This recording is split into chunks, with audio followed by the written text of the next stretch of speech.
So thank you very much for inviting me to join you today. We've seen that Iran has retaliated not just against US military bases and US assets in the region, but also against a number of virtually all of the countries in the Gulf, in the Gulf Cooperation Council, and also Jordan. And so Iran's retaliation has actually internationalized the conflict. We've seen a targeting of civilian areas in addition to including hotels and civilian neighborhoods, in addition to, as I said, US military bases in the region, which is how, after the 12-day war over the summer, Iran responded by really just targeting the US military base in Qatar. But now they've expanded their efforts to retaliate against the United States and all of our allies really in the region.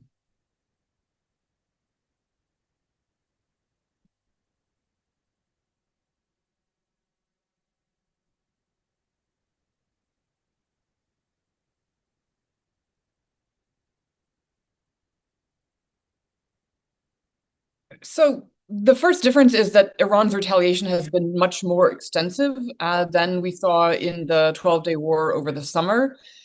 But also the US operations jointly with Israel is one of the largest potentially combined operations that the United States and Israel have ever engaged in. As I'm sure your viewers know, the US military presence in the region is larger than at any point since 2003. And we've seen President Trump call for regime change publicly. By contrast, Secretary of State Rubio and the Secretary of War or Defense Secretary Hegseth, they have announced, or they have publicly talked about, more limited targets, military objectives to target Iran's missile capability, the Iranian Navy, and to prevent them from getting a nuclear weapon. So we've seen somewhat different messaging coming from Hegseth, Rubio, and President Trump. I would say that's also somewhat of a new development, which raises lots of uncertainty about what the end game is in Iran.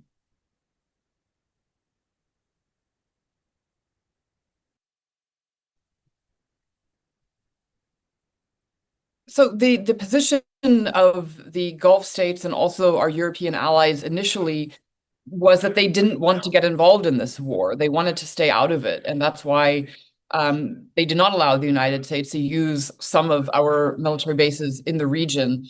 But we've now seen a shift in some of their statements.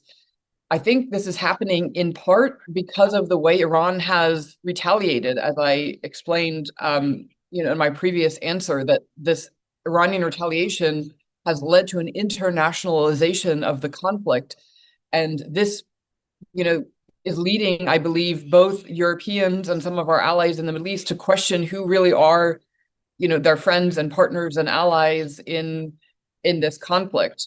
And so I can't, speculate as to why Iran is retaliating in this way. It seems that they are using, everything they have in terms of their ability to target both military assets and civilian areas.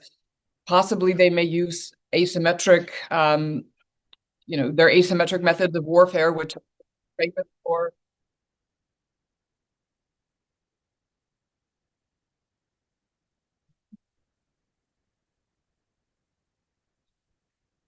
Especially their asymmetric capabilities. As you know, their proxies in the region, Hamas and Hezbollah, have been weakened since October 7, since Israel retaliated against them after the horrific attack on October 7.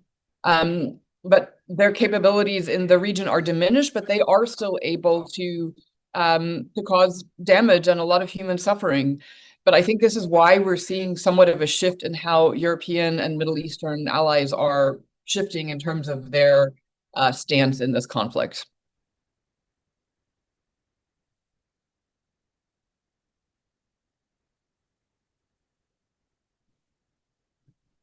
So I'd first like to just, you know, address the issue of US relations with Europe. I think that what your other speaker has highlighted regarding, there has been a tensions between the United States and our European allies. This began in part over the demands by the new Trump administration that the European allies should do more in Ukraine. But previous American presidents have also asked the Europeans to do more to support Ukraine. After all, this is a conflict in Europe. And so the perspective of both Republican and Democratic presidents has been that Europeans should step up and do more in that war effort. And the Vice President Vance, his speech at the Munich Security Conference 1 year ago in 2025 was also, it rattled or it somewhat shocked some of our European allies because of some of his rhetoric and some of his criticism. And that's, I think, one of the reasons why Secretary Rubio's speech this year at the Munich Security Conference, I think, was partly intended to repair some of that damage. But going on now to your question about the U.S. objectives, as I indicated, Secretary of State Rubio and Defense Secretary Pete Hegseth, they have been more narrowly focused on military objectives, on diminishing the missile capability of Iran, really destroying the Iranian Navy's ability to, for example, mine the Straits of Hormuz. We've already seen somewhat that they've attempted to close the Strait of Hormuz, which could have a huge impact on global oil prices. And that is something where President Trump is vulnerable. And so while Rubio and Hegseth have focused on these more narrow military objectives, Trump has called for regime change.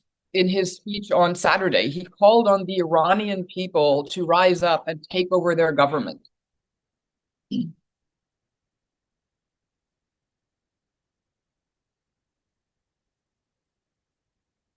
You're right. This statement recently by the Qatari foreign minister is somewhat surprising, perhaps, given that Qatar in the past had tried to remain neutral and has had relatively close relations with Iran compared to other countries in the Gulf.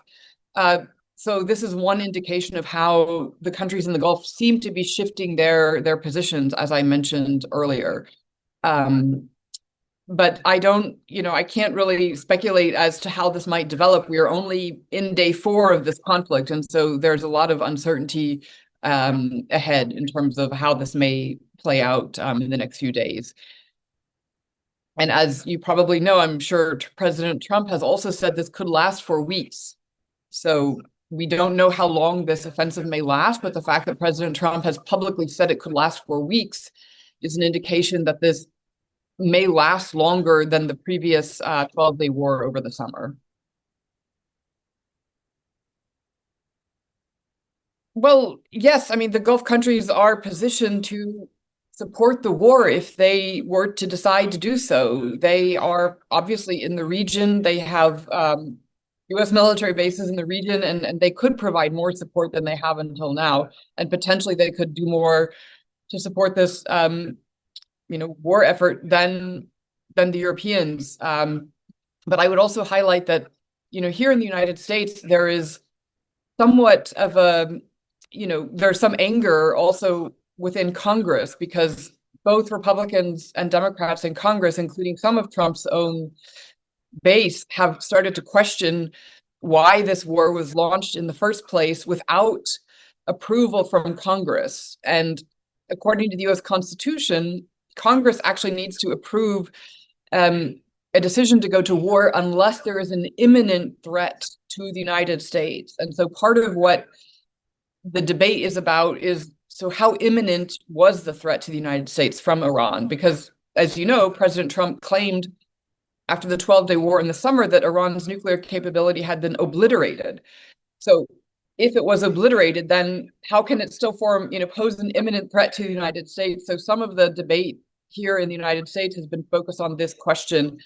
And it remains to be seen how Congress may respond. But I think that, that's just also an important factor in understanding the dynamic.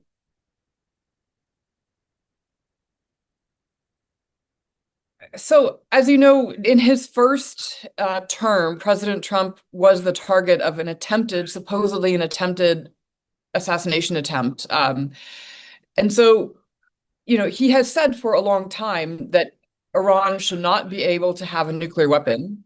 At the same time, Trump has also opposed US, what he calls forever wars. And he said he will, keep the United States out of overseas military interventions like in Iraq and Afghanistan. And so this is a contradiction.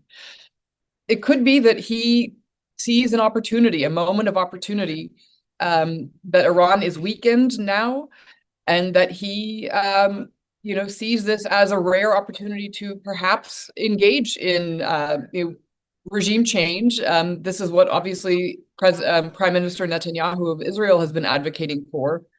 And so, Netanyahu's ability to influence Trump, given their relationship, is well known. But I think that, because President Trump has listed a whole range of objectives, it's not clear yet what the final US objective is going to be in this conflict. And I think, if you saw Secretary Rubio yesterday, he did say that the United States would like to see the Iranian people form a new government, but this is something that is, a huge question mark, given the nature of the Iranian regime and the fact that it's based on institutions, and simply removing a few of the top leaders will not lead automatically to regime change. So that's a big question mark.